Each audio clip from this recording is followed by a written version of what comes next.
Roads Must Fall and Black Lives Matter has been of inestimable value in enabling critical attention to be focused on monuments that commemorate individuals associated with problematical values or events that were part of shameful histories.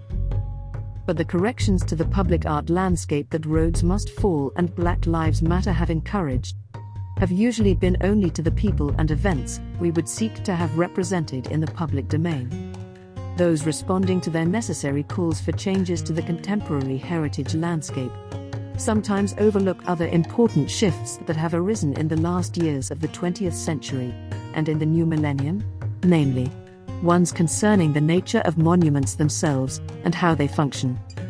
This conference involves an identification and discussion of examples of commemorative monuments from the late 20th century or early 21st century that have enabled new and progressive perspectives and understandings of histories and experiences through not simply their subject matter, but most crucially, their actual form and design. It focuses on the kinds of visual strategies that have proved apposite in the contemporary world, revealing how enhanced understandings and experiences on the part of visitors and spectators are the outcome of design choices and new approaches to the art of commemoration that makers have deployed. This conference is convened by Brenda Schmarman, Professor and the SarcHi Chair in South African Art and Visual Culture at the University of Johannesburg. And it was held at the offices of the SarcHi Chair at 33 Twickenham Avenue, Auckland Park, Johannesburg.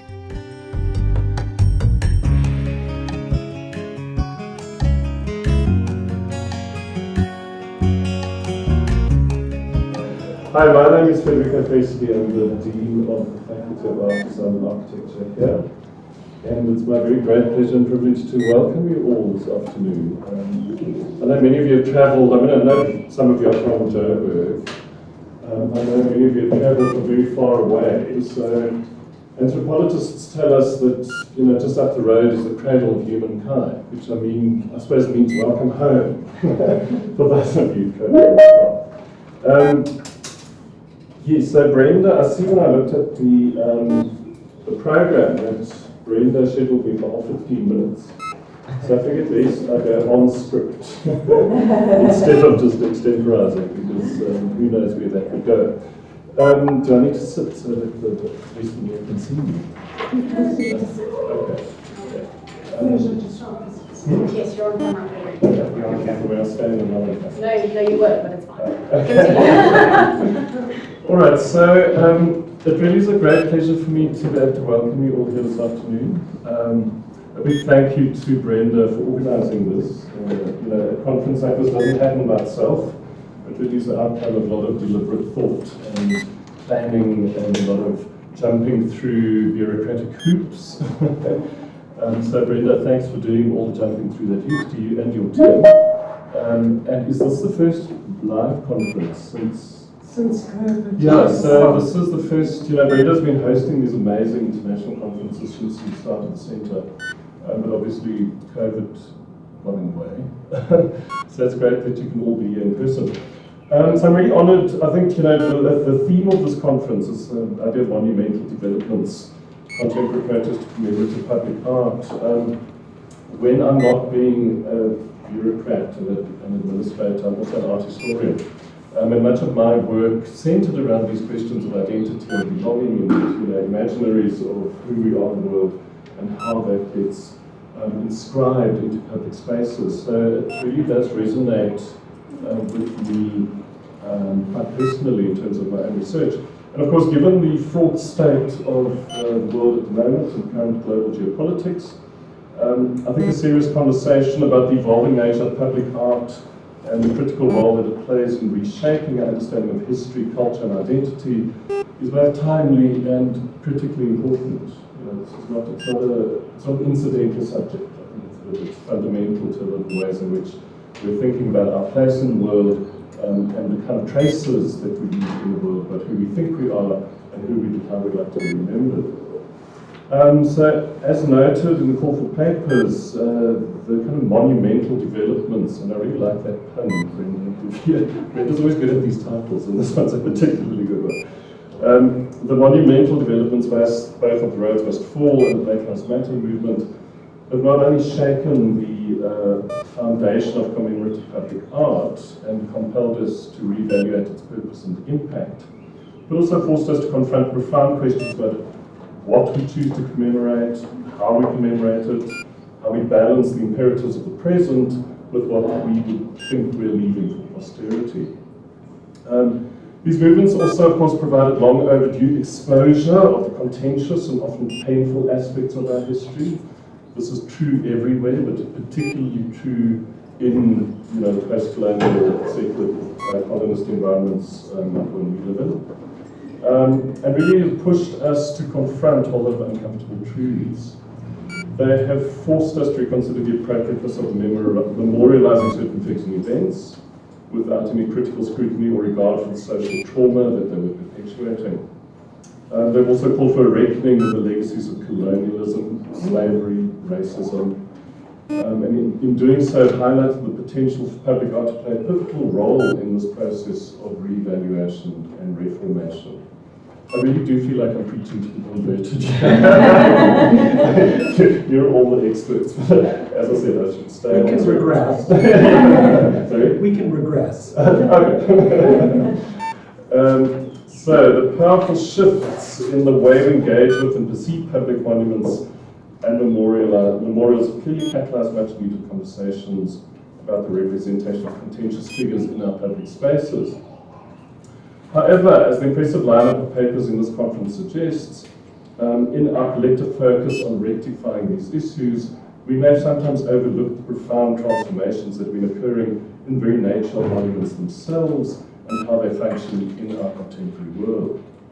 So it's fascinating to see through these titles the growing discourse around the transformations of the very form, design, and function of public monuments, and the ways in which they mirror the changes in our contemporary world and our evolving understanding of history and memory. In different ways, it seems to me that these papers all seem to grapple with the perennially vexed issues of public memorialization, namely the concept of public engagement. The traditional didactic and one-sided monument that seemed to prescribe who its audience should be and what it should mean clearly has no space in our contemporary world. So where traditional monuments were stoic and removed from any kind of affective relationship with their viewers, contemporary public art has really embraced the ideas of evoking empathy and emotional connection, allowing visitors to connect on a visceral level. So the extent to which contemporary design choices and new approaches aim to facilitate a two-way conversation between the monument and the audience is indeed a monumental development, and seems to me will be amply explored over the next few days. Moreover, given University of Johannesburg's focus on being a leading university in the context of the Fourth Industrial Revolution, it would be remiss of me not to note the extent to which technology has played a significant role in reshaping the way we interact with commemorative public art. Augmented reality, interactive installations, digital storytelling, these are all fairly recent shifts that have enabled artists to craft immersive experiences that transcend the physical limits of traditional monuments. These innovations have the power to bridge the gap between past and present, to foster a deeper connection between the audience and the historical narratives being explored. The papers in this conference also acknowledge the role of inclusivity in contemporary commemorative public art. As the world becomes more diverse and interconnected, the narratives we choose to tell through our public art must, of course, reflect this diversity. It's not enough to address the controversy surrounding historical monuments. We must also ensure that underrepresented voices are given a platform to tell their own stories and to find inclusive approaches that ensures that the memory of those who suffered from racial and other forms of societal violence is recognized and honored. And I think that is, it's abundantly evident in the lineup of papers. So, in conclusion, I'm excited by the extent to which this conference challenges us to recognize that commemorative public art can be an active agent in shaping our understanding of the past and influencing our aspirations for the future.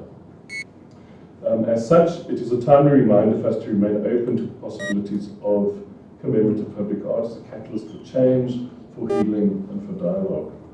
I know that's a tall order, but I remain committed to the idea that it's we as artists, designers, architects, theorists about those things, really imagine the world that we want to have and to leave behind. So I trust you'll leave this conference with a renewed commitment rather, to advancing the transformative power of art in shaping a more inclusive and just world. Thank you.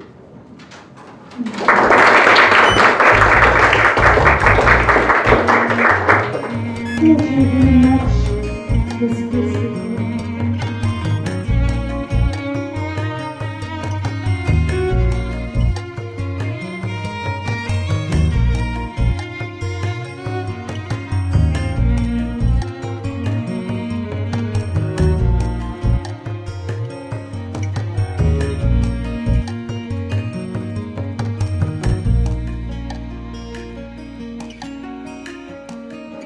Hi, good evening everyone. Thank you so much for joining us. My name is Dineke Orchin. I'm the curator for this exhibition, but the two lovely artists of this exhibition, Tlotlo Sereshio and Leroy van Staden, will be the ones talking about their work tonight. So I want to ask Tlotlo to first come up and tell us a bit more about his work. Thank you so much.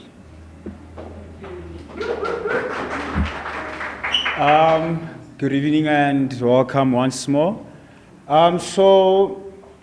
My work is about a problem we have in South Africa, and that problem being having a national identity. I mean, we do have parts of this national identity, but there's still parts that are still sort of floating away and are not one.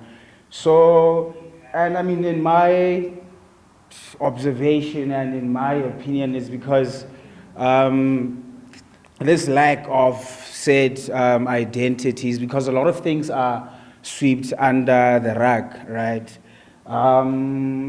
Throughout history, whenever there's a change in power in all states, the first thing they will do is they will address and engage the visual culture and monumental culture. But in South Africa, somehow it's not happening. I don't know if you're aware, but right now in some Balkan states, in light of the Ukrainian war, they've started taking down Soviet-era monuments, but somehow we're still stuck with colonial monuments, and supposedly we don't know what to do with them. And this is how the writing of one Helen Froh comes in, and her thing is, she's saying we have a duty to remove statues of wrongdoers. And in my case, this wrongdoer is Queen Victoria. And what she writes about essentially is how the best way to approach the removal of said objects is to have a lesser than evil considerations. And I had to sit down and think about it, and I would say for me, a lesser evil consideration would be sending them home, because we don't know what to do with them. We still don't know what happened to the Rhodes statue. Surely it's still on UCT, and that's a problem. That's another thing being swept under the rug. And as a closing statement, Paula Scher, her TED talk on serious design being serious, not solemn, she says, serious design is imperfect. It's filled with the kind of craft laws that come from something being the first of its kind. It's also often quite unsuccessful from the solemn point of view. That's because the art of serious play is about invention, change, rebellion, not perfection. Because perfection happens only during solemn play, and that's not what we're doing. Thank you.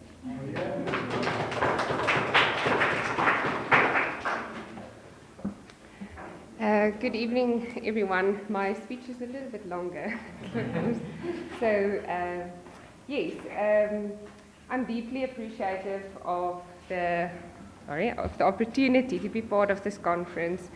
I want to thank Professor Sharman and the South African Research Chair for this opportunity, and also want to thank Dineke Orchin for curating Return to Sender. The pictures that was playing out in my head, I think she really brought it to life. I want to especially thank my husband, Jonas van Staden.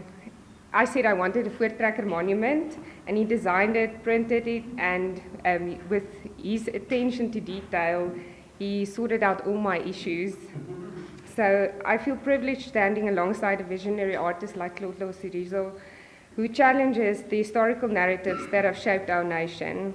As a public artist residing in Tshwane, Pretoria, and pursuing a master's degree in visual arts at the University of Johannesburg, my journey into the realm of public art has significantly transformed my approaches to contemporary public art.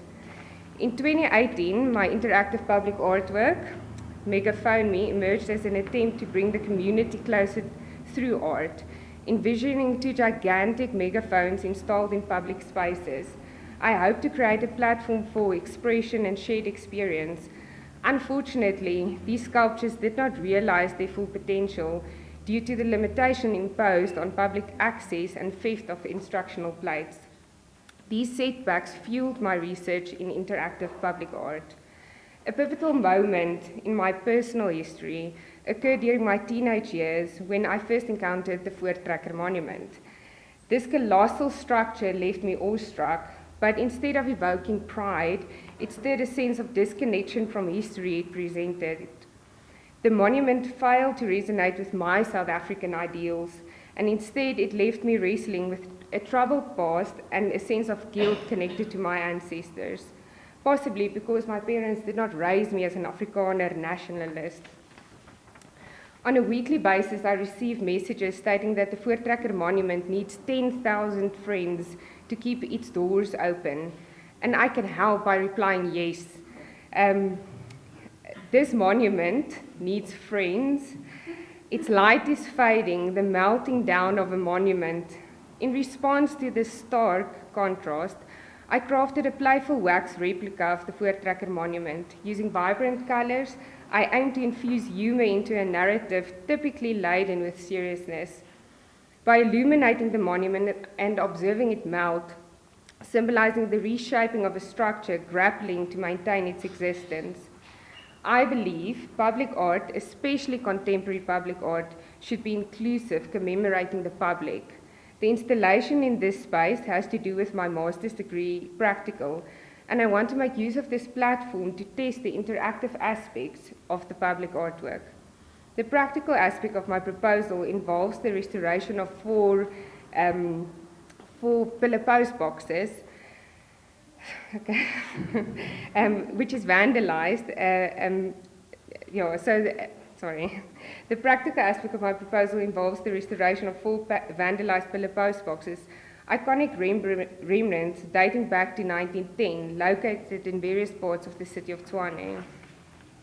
These historic post boxes have been relegated to serving as rubbish bins, detracting them from their historical and aesthetic significance. My proposal includes refurbishing and relocating these post boxes to the terraces within the Union Building's gardens. Plexiglass panels will be erected featuring instructions on engaging with the artwork in multiple languages, including Braille. Participants will be encouraged to write and deposit personal letters into these post boxes, serving as a testament to public reflections. Furthermore, a digital platform will complement this initiative, providing a seamless way for individuals to engage and submit their letters via a QR code on the plexiglass screens. The ultimate aim is to create a space within the Union Building's gardens that fosters dialogue and community engagement, an initiative striving not only to invigorate art participation, but also to cultivate unity among diverse communities. I will take responsibility for organizing these physical letters systematically for potential public exhibition. This mobile installation, rather than a fixed one, is designed to move and adapt, potentially evolving into a traveling exhibition. I've been working with the Presidency, the City of Tshwane, the Department of Public Works, the SARA, the Department of Arts and Culture, and even the South African Post Office. And despite the positive feedback, can I just say, can bureaucracy please take a break? The approval of the Union Buildings as site will foster a more democratic and inclusive approach to public art, contrasting with the monumental, non-participatory artworks already present. Will the Voortrekker Monument have enough friends to keep its flame alight? And may interactive art become monuments to the people that revitalize public spaces and create platforms for meaningful public engagement rooted in inclusivity and democracy.